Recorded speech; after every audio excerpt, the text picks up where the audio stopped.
Oh, hey! I didn't know you guys were going to be here.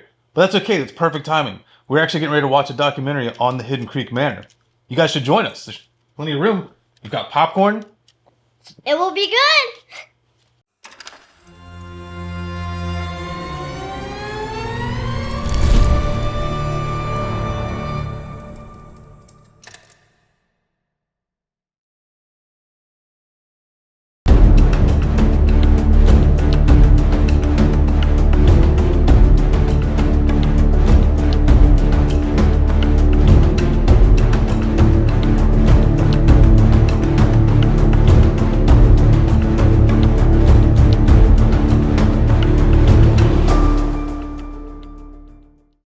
The story of Hidden Creek Manor is a tale shrouded in mystery and death. In a remote corner of the Louisiana bayou, surrounded by a cemetery, an old pirate port, and a forbidden forest, stood an old manor with a dark and sinister past. Located in what the locals called Triangle de la Mort, or Triangle of Death, the manor was once home to a wealthy and powerful family, but now it lay abandoned and decaying, shrouded in mystery and fear.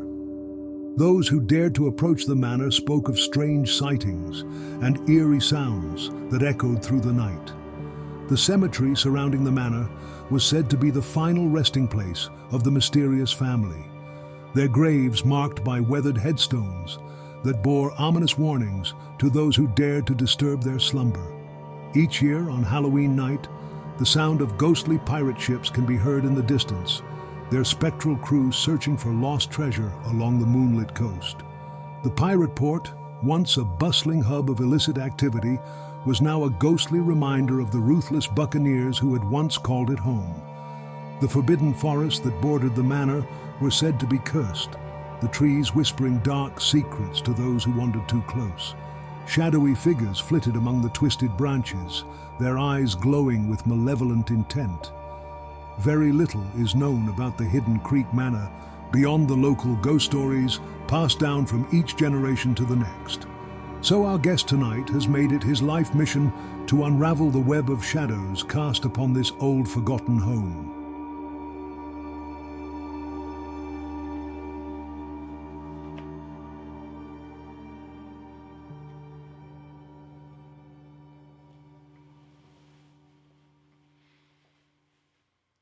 My name is Harold Cornelius Montgomery. I'm a professor at Hemsworth College. I'm also a historian, an author, and the subject matter expert on the Hidden Creek Manor. Now, to tell the tale of the Hidden Creek Manor, we must first travel back in time to early 1700s. To a place known as the Triangle de la Mort, or Triangle of Death. Now, the Triangle of Death had three sides, of course, and the Hidden Creek Manor was built at the northernmost point of the triangle. But the reason this place was known as the Triangle of Death was all three sides of the triangle were known to have great and powerful evil. Now, the southern side of the triangle was Kraken's Cove. Kraken's Cove was a safe haven for pirates, a place to evade their pursuers. Now, the reason their pursuers never followed them into the cove was because it was well documented. This was a very dangerous place. This cove was known to cause many a shipwreck. And every shipwreck, the tale was the same. Any survivors that made it to shore swore that their ship was attacked by something from beyond, something from the deep. They say that there were tentacles that would glow green and eyes that lit up like stars. Now, historians and scientists will tell you that these ships probably just ran into some mangrove roots or maybe even attacked by an alligator. Now, I don't know about y'all, but I don't know of any alligators that have glowing tentacles or eyes that light up. Now, maybe the moonlight shining off into them alligator eyes could fool a man, but every tale is the same. So, it's hard for me to believe these ships were just running into some mangrove roots or being attacked by alligators. And it's said to this day that the ghosts of them pirates still make their way through the cove, searching for their lost treasures, or maybe even trying to find their way home. Now, on the west side of the triangle, we have the Hidden Creek Cemetery. Now, the Hidden Creek Cemetery is not the type of cemetery that you and your loved ones would go to mourn the death of someone that's passed on to the beyond. No, no, no. The Hidden Creek Cemetery was a place of pure evil. Them pirates that I mentioned previously that died in Kraken's Cove were often buried in the Hidden Creek Cemetery, along with the local murderers and thieves and other vagabonds. Even those bodies that couldn't be identified or were not claimed by loved ones would often make their way into the cemetery. And there's a great fence surrounding the cemetery with these stone columns and a big gate. And the gate's always been locked for years and years, and that fence isn't there to keep people out of the cemetery. No, that fence is there to keep the dead inside.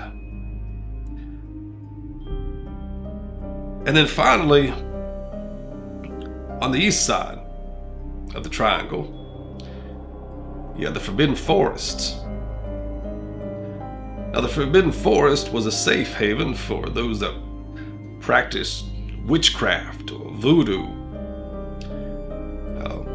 Much like the pirates from Kraken's Cove, they would go there to evade their pursuers. For no one dared enter the Forbidden Forest. No, it was said that those witches that lived in the forest would put a curse on the trees. The trees would whisper to each other, warn the witches of any intruders. There's even tales, believe it or not, of giant spiders in the Forbidden Forest. Now, not giant spiders that you think of maybe a tarantula. These are giant spiders that are large enough to eat a man whole. Now, imagine coming across a spider large enough to eat you whole in a dark forest. Must be terrifying. But there have been multiple accounts of this by multiple residents. In fact, not many who ever entered that forest ever came back out.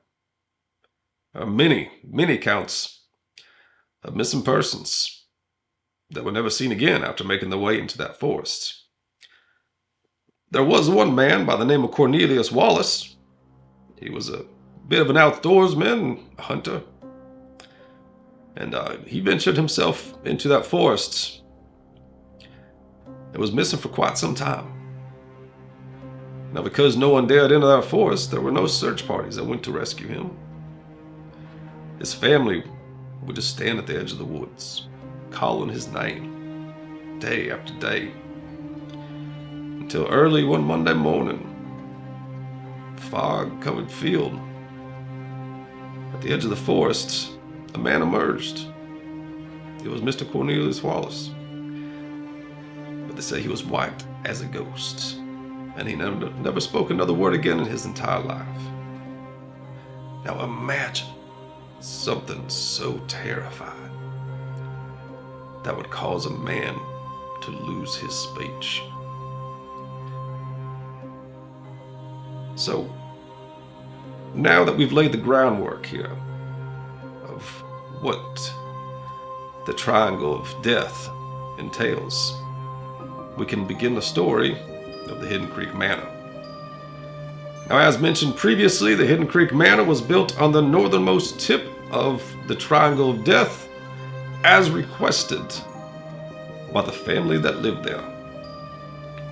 Now, the family that lived in the Hidden Creek Manor is surrounded in mystery, and no one even knows their names. All that's known was that there was a husband and a wife and 2 children, a boy and a girl. Now, the manor itself is quite a peculiar tale, because there are no written documents that prove the existence of the Hidden Creek Manor. By all accounts, the Hidden Creek Manor never existed. Now, it's believed that the lord of the manor wanted to keep things very discreet, so he lined the pockets of those workers that helped build the home. Maybe even lined the pockets of the city council or the mayor, I don't know. But you can't build a home nowadays or any time without there being some type of paper trail, tax records, and so on. So the fact that there is nothing that documents the existence of the Hidden Creek Manor is quite baffling. But now, the family that lived in the manor were quite unusual as well. Now, the children, they didn't go to the local school. They never went into town. The only times that the locals ever saw the children was when they were in their front lawn, just staring into the distance as if they could see something that no one else could see. The lady of the manor never made it to town herself. No one knew her name. Most people never even saw her face. She never even seemed to leave the manor. Was always inside. And the lord of the manor, well, as you can probably guess, there's nothing much known about him either. He was seen leaving the manor in the evenings and returning before dawn, but that's all that's known. He was not a member of the community. He didn't come to town or speak with any of the townsfolk. So, one Halloween night in the late 1700s, there was a fire at the manor. People said that you could see those flames just coming up through the forests. They couldn't even see the manor, so it was just fire everywhere. Said smoke billowed into the air, you could see it for miles. So the next morning, to everyone's surprise, when they went to inspect the damage, there stood the Hidden Creek Manor, as if nothing had ever happened. Now, as unusual as that sounds, and as unbelievable as it may be, that is the account of every single person in that town that went to check on the manor the next day. But the family was never seen again. Now, I have no explanation for this. Now, it's said that the family is buried in the Hidden Creek Cemetery. And they're now the caretakers. But they're not there to protect us. No, they're there to protect the dead from the living. They're there to protect the dead from the living. With so little known about the Hidden Creek Manor, it has become hard to separate fact from fiction. What we do know is that it has become a hotspot recently for thrill seekers, horror enthusiasts, and teenagers trying to show their courage. Many of them waiting until the shadow of night to see if they can spot the ghosts of the elusive family. Though the manor has many visitors on Halloween night, nobody ever enters the manor. For legend has it, those who enter the manor never exit. Are the legends true? Is the manor haunted by the mysterious family that once lived there? Or is it all a tale fabricated by a Halloween haunter? You be the judge.